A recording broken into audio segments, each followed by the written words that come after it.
Oke, selamat malam, eh, Bu Prima.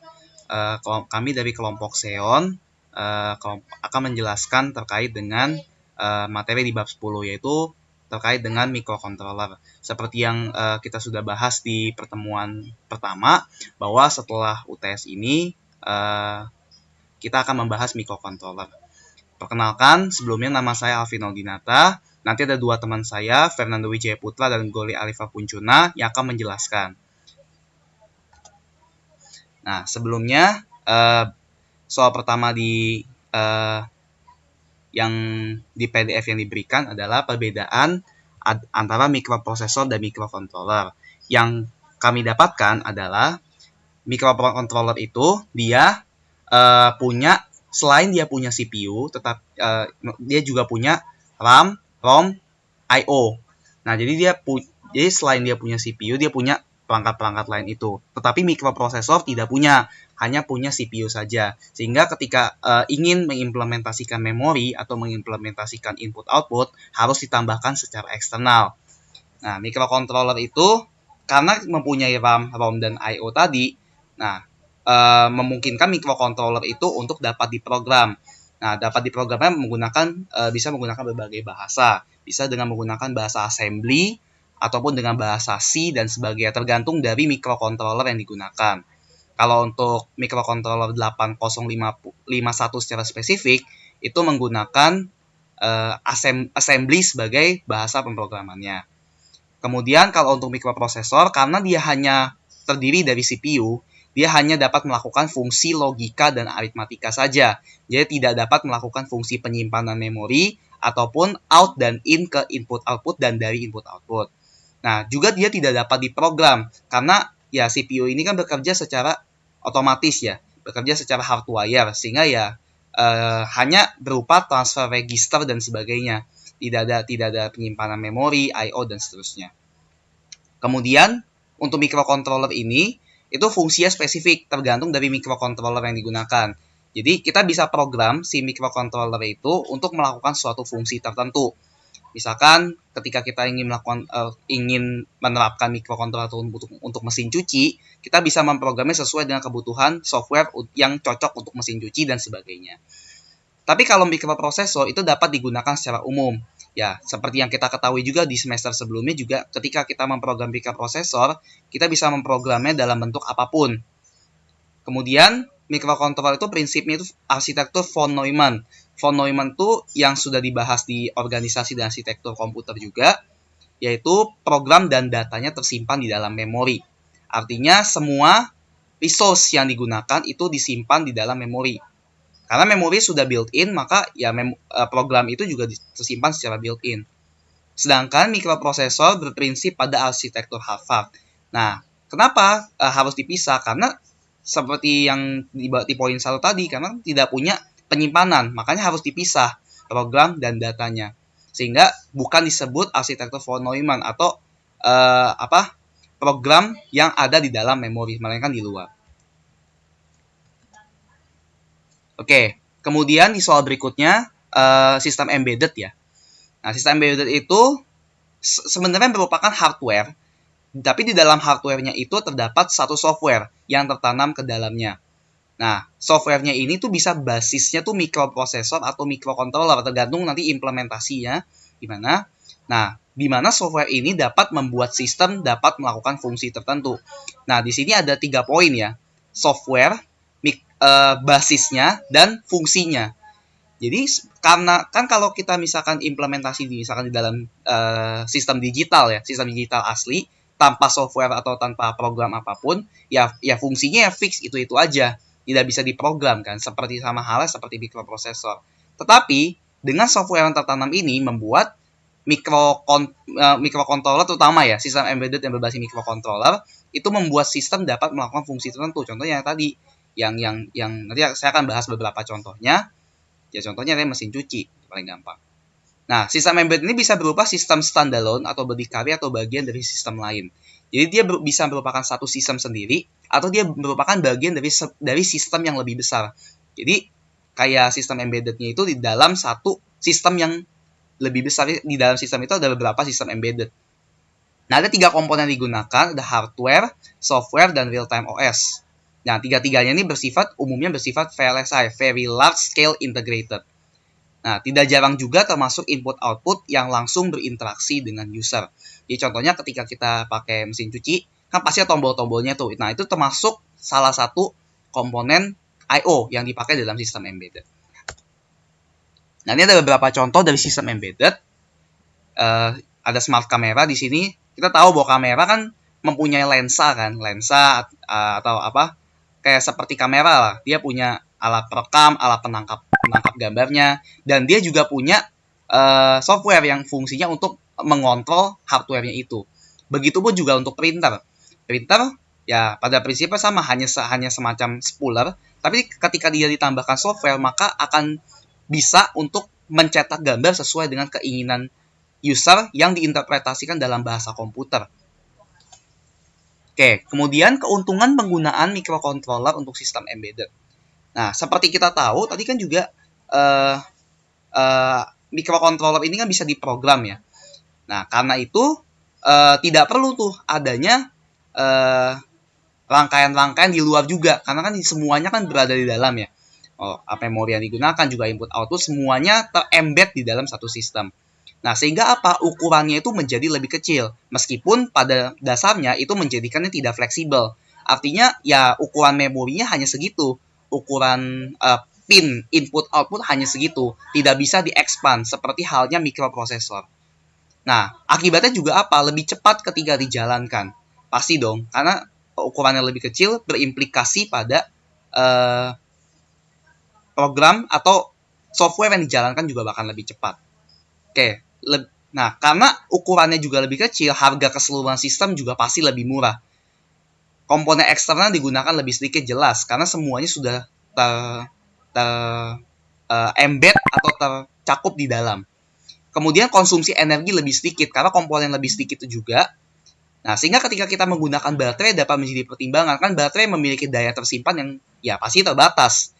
Karena itu ya, kita perlu mempertimbangkan mengenai konsumsi daya juga. Kemudian memiliki jumlah register yang banyak. Nah, tidak seperti mikroprosesor yang umumnya hanya punya ya seperti kita tahu AX, BX, CX kalau di mikroprosesor ya.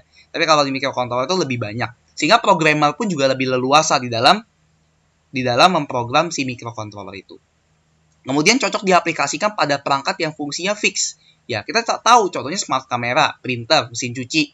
Kan nggak mungkin dong kita mengekspektasi atau mengharapkan user itu mengubah-ubah program di dalamnya. Karena itu ya microcontroller system embedded ini fungsinya untuk yang fix. Gitu.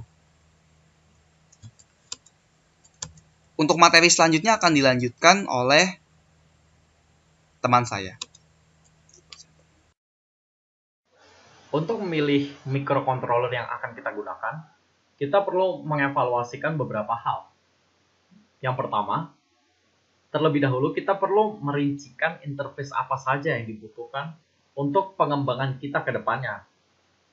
Misalkan, kita membutuhkan USB, maka kita perlu mencari suatu microcontroller yang mendukung penggunaan USB tersebut. Tentunya kita dapat merincikannya karena ketika kita ingin membeli suatu microcontroller, kita pasti sudah memiliki sebuah desain yang ingin kita buat. Maka kita merujuk kepada desain tersebut mengenai apa saja yang kita butuhkan sebelum kita membeli microcontroller tersebut. Yang kedua, kita perlu mencari tahu arsitektur software yang akan digunakan oleh microcontroller. Arsitektur software di sini merujuk kepada kompleksitas dari software. Kita tahu mengenai system requirement. Nah, sebuah software pasti memiliki system requirement. Ketika system requirement-nya sangat tinggi, maka kita memerlukan microcontroller yang tinggi juga. Maka kita menyesuaikan terhadap software yang akan kita gunakan. Apabila software tersebut tidak terlalu kompleks, tidak menggunakan kalkulasi yang banyak seperti looping yang banyak dan sebagainya, maka kita hanya perlu memilih microcontroller yang tidak terlalu kuat tapi cukup efisien untuk menjalankan software tersebut. Yang ketiga, kita perlu menentukan jumlah memori yang akan digunakan. Ketika kita memprogram microcontroller, kita harus berpikir lebih ke depan mengenai berapa banyak variabel yang akan kita gunakan. Semakin banyak variabel yang kita gunakan, apabila kita ingin membuat suatu fitur yang bagus maupun kompleks yang banyak, maka memori yang digunakan pasti akan semakin besar. Kita perlu mempertimbangkannya. Kita tidak mau apabila kita sedang memprogram microcontroller tersebut dan tiba-tiba kita kehabisan memori sehingga kita harus memotong fitur dari program tersebut. Kita tidak ingin hal demikian terjadi. Oleh karena itu, kita perlu menentukan jumlah memori yang akan digunakan. Selain itu, kita juga harus mengevaluasikan apabila kita ingin mengembangkan lebih lanjut.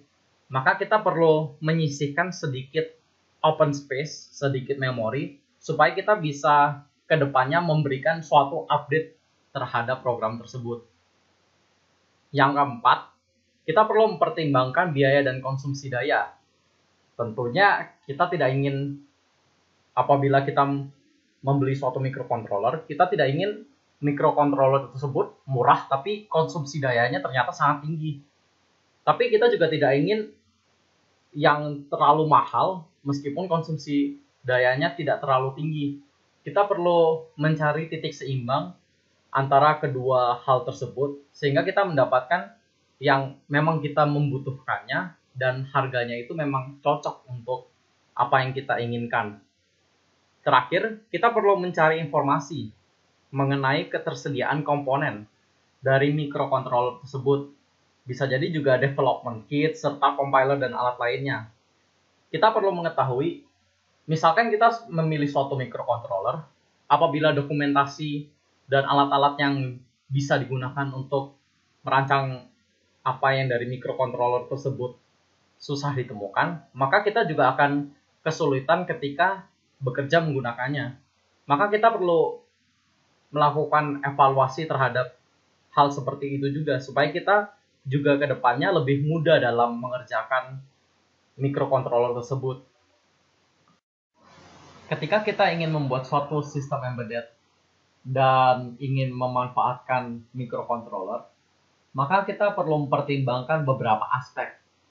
Pertimbangan ini cukup mirip dengan kriteria yang sebelumnya, karena pada dasarnya ketika kita ingin membuat suatu sistem embedded, kita pasti akan membuat desainnya terlebih dahulu.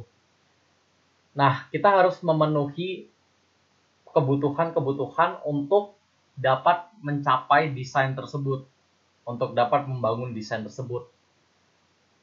Pertama, kita perlu memikirkan apakah microcontroller dapat memenuhi kebutuhan atau spesifikasi yang diinginkan dari segi penggunaan maupun dari segi biaya secara efektif. Nah, yang termasuk dari segi efektivitas ini adalah pemilihan arsitektur dari microcontroller itu sendiri. Apakah kita hanya membutuhkan 16 bit atau kita lebih membutuhkannya lebih banyak, 32 bit. Yang kedua adalah strukturalnya. Tentunya kita harus memikirkan apakah microcontroller tersebut memiliki interface yang kita butuhkan untuk sistem embedded tersebut. Selanjutnya, arsitektur dari softwarenya sendiri. Apakah software yang ingin dijalankan kompleks atau tidak? Memori dan input-output. Selain dari struktural, kita harus melihatnya dari segi fabrikasinya juga. Selanjutnya, kita perlu melihat kecepatan dan konsumsi daya.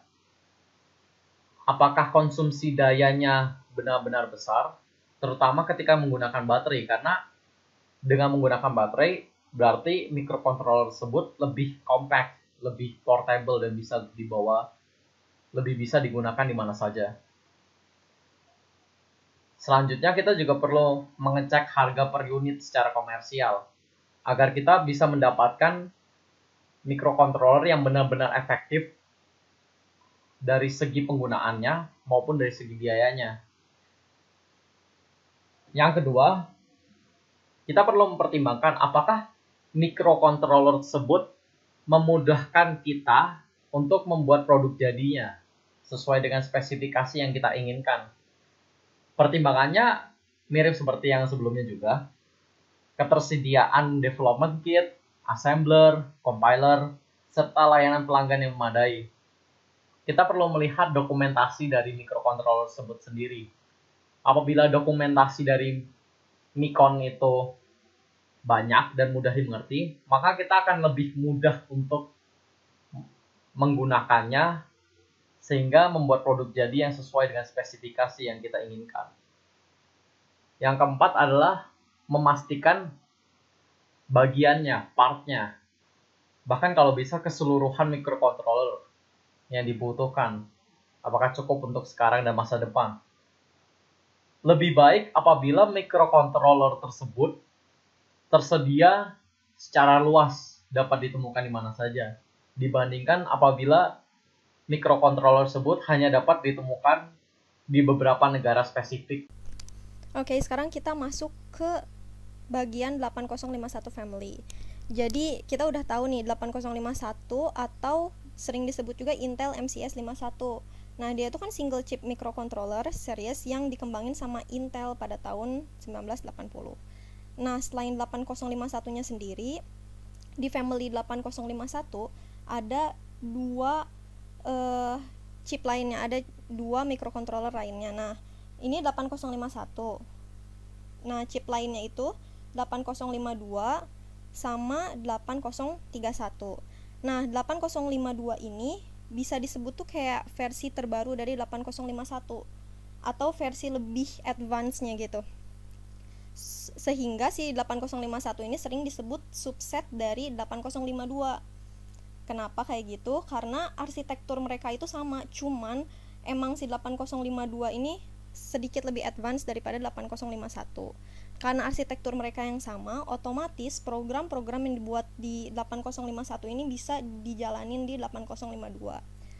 Nah, 8051 sama 8052 ada versi alternatifnya, yaitu salah satu member family mereka juga 8031 sama 8032. Yang ngebedain mereka itu cuman 8031 sama 8032 ini nggak punya ROM atau ROMless. Nah, berarti mereka nggak punya memori. Nanti bakal dibahas lebih lanjut itu. Terus ada juga salah satu tipe dari 8051 ini, namanya 8751. Nah, 8751 ini ngegunain EEPROM atau Erasable Programmable Read-Only Memory. Nah, ini sebenarnya arsitekturnya tuh mirip. Yang ngebedain tuh cuman dia pakai EEPROM, bukan ROM biasanya. Nah, di sini EEPROM, UV EEPROM lebih tepatnya. Jadi dia bisa di program ulang. Dia itu termasuk microcontroller yang bisa diprogram ulang. Jadi nggak mesti dari pabrik, diproduksi di pabrik terus nggak bisa di program ulang kayak gitu, enggak, tapi ini bisa diprogram ulang dengan cara ngehapus isi programnya ngegunain sinar UV lewat sini. Oke, kita lanjut. Nah, ini itu data yang didapat dari Intel, databook Intel. Nah, kita bisa lihat kalau di sini tuh ini semua family dari MCS 51 atau 8051. Nah, device-nya itu kita punya 8031 yang tadi kita udah bahas, 8032, 8051, 8052. Nah, di sini banyak 8051. Nah, C ini apa? C ini tuh CMOS. Jadi awal-awalnya Intel tuh pernah make untuk si family ini tuh pakai N-type. Nah, itu tapi diganti jadi CMOS karena lebih cocok untuk digunain ke perangkat-perangkatnya pakai CMOS. Nah, kita bisa lihat di sini ada perbedaan dari setiap family-nya. Ini sebenarnya dua halaman. Nah, lalu kita bisa lihat di sini ini ada ROM, EEPROM bytes-nya. Nah, ROM ini tuh maksudnya kan tempat untuk memorinya kan. Dia itu tempat untuk memorinya. Jadi mengindikasikan ukuran memori. Nih, lihat di sini. Ini dengan bytes. Oke, ini ROM-nya. Untuk 8031 kita tahu ROMless, 8032 juga ROMless, 8031 ROMless. Nah, untuk yang lainnya angka terakhir dari 2 digit terakhir ini tuh bisa nentuin memorinya. Jadi kayak kalau misalkan kita punya 5252 tuh pasti 8K. 52 8K. Walaupun ini kalau misalnya 7 itu dia EEPROM, kalau 0 itu biasanya dia ROM, atau kalau misalnya pakai 3 itu ROMless. Oke, ini variannya yang belakang. Jadi ROM EEPROM ini nunjukin gimana cara dia naruh memorinya. Kalau misalnya ROMless itu otomatis dia nggak punya ROM di onboard dia. Nah, terus ini register atau RAM. Nah, ini tuh adalah kapasitas dari RAM setiap ini.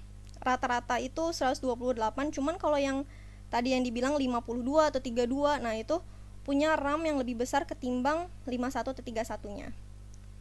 Nah, ini speednya tuh dalam megahertz.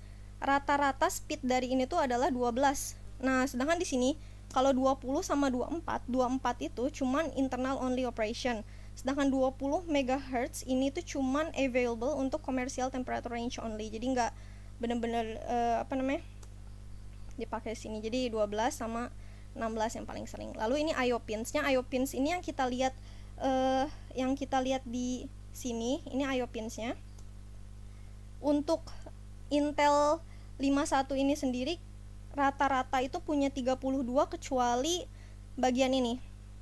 8751 itu pakai 46 kayak gitu. Oke, terus kita punya timer atau counters. Ini kayak penghitung di dalam di dalam microcontrollernya. Terus juga ada UART. UART itu Universal Asynchronous Receiver or Transmitter. Dia itu berupa physical circuit di dalam si microcontrollernya. Interrupt sources ini tuh tipenya ada berapa. Nah, source untuk tipe interrupt ini ada 5, ada 6 sesuai dengan versinya. Terus PCA channel ini tuh programmable counter array. Lalu AD channel ini analog to digital. Nah, ini kayak nggak ada gitu. Lalu SEP ini serial expansion port. Kalau misalkan mau ekspansi untuk nambahin port serial lagi bisa, tapi di sini kebanyakan 0 di yang ini ya, kecuali di sini. Lalu GSC ini adalah global serial channel. Terus kita punya direct memory access sama lock bits. Nah, lock bits ini tuh hardware level security. Jadi dia kayak ini tuh tipe mode security untuk hardware ini, biar si microcontroller itu dalemannya nggak bisa langsung dibaca. Apalagi untuk perusahaan-perusahaan kan nggak mau langsung dibaca. Jadi mereka punya lock bitsnya, tipe-tipe lock bitsnya. Lalu ada juga power down dan idle modes. Nah, oke, jadi karena kita cuma mau ngebahasnya yang general itu 8031, 8051, 8052 sama 8751. Jadi kita bakal bicarain tentang keunggulan sama kelemahannya. Oke, untuk 8031 ini dia itu otomatis dia ROMless kan? Dia ROMless. Terus karena dia nggak punya memori dan kita seringnya butuh memori kan untuk nulis program, ya udah kita bisa nambahin ROM eksternal, dan ROM eksternal ini bisa ditambahin sampai 60 kilobit kan, dibandingin 8051 sama 8052 yang cuman punya 8 kilobit gitu. Nah, terus kita punya 8051 ini sebenarnya keunggulannya mestinya dibandingin dengan 8051 kan. Dia ya paling memiliki ROM internal, tidak perlu ditambahkan ROM eksternal, sehingga bisa lebih mudah lah, nggak ribet lagi. Terus nah, lalu 8052 ini otomatis lebih bagus daripada 8051 kalau dari spesifikasi, karena emang dia dibuat untuk nge-advance atau yang advance dari 8051 sendiri. Jadi dia itu ukuran semua memori, jumlah timer dan interruptnya lebih besar hingga 2 kalinya 8051. Nah, sebenarnya ukuran memorinya itu 256 bytes untuk si 8052, sedangkan 8051 cuman 128. Itu untuk internal RAM-nya. Nah, lalu untuk ROM-nya juga kita bisa lihat tadi di databook lagi, macam-macam sesuai dengan versi mereka, tapi rata-rata emang si 8052 ini punya lebih besar dibanding 8051. Nah, sehingga karena dia punya spesifikasi yang bagus nih, jadi programmer itu dapat nulis program dengan ukuran yang lebih besar, dan dia juga bisa menggunakan lebih banyak data otomatis kan. Lalu 8751. Dia itu bisa ngegunain EEPROM, jadi bisa diprogram ulang seperti yang tadi udah disebut di awal. Nah, lalu ini kelemahan dari keempat tipe tadi. Nah, 8031 tadi ROMless. Nah, ini bisa jadi kelemahan juga, soalnya dia kadang nggak punya ROM internal, dan kalau kita mau masang ROM extension, otomatis kita harus pakai port I/O-nya. Nah, kalau si 8031 ini punya 4 port. Nah, jadi untuk nambahin ekstensi ini harus ngorbanin 2 port. Nah, berarti sisanya 2 port ini untuk input output. Jadi kayak terbatas gitu input outputnya. Dan sebenarnya kalau misalkan mau nambahin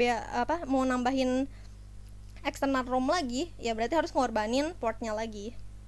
Oke, berarti 8051 rata-rata untuk yang 80 itu tuh emang dia di produksinya tuh udah dari pabriknya untuk yang 80 seriesnya. 8052. Nah, karena dia itu lebih advance ketimbang 8051, spesifikasinya lebih bagus, otomatis harga yang dikeluarin itu lebih mahal. Makanya itu. Nah, terus untuk 8751 itu lebih mahal, dan dia hanya dapat nampung kode yang berukuran maksimal 4K. Lalu waktu yang dibutuhkan untuk menghapus program juga terbilang terlalu lama. Jadi dia 20 menit. Nah, beberapa orang tuh kurang suka kalau misalnya terlalu lama kayak gitu. Makanya sebenarnya 8751 ini sering disebut sebagai slowest microcontroller, atau dia juga kadang-kadang diinin. Makanya diganti sama Intel. Jadi ada ada microcontroller lain yang ngegantiin 8751 ini agar lebih baik. Nah, jadi sekian untuk presentasi dari sistem berbasis komputer ini. Semoga bisa dimengerti. Ini data booknya, bagus untuk dilihat lagi. Oke, sekian dari saya. Wassalamualaikum warahmatullahi wabarakatuh.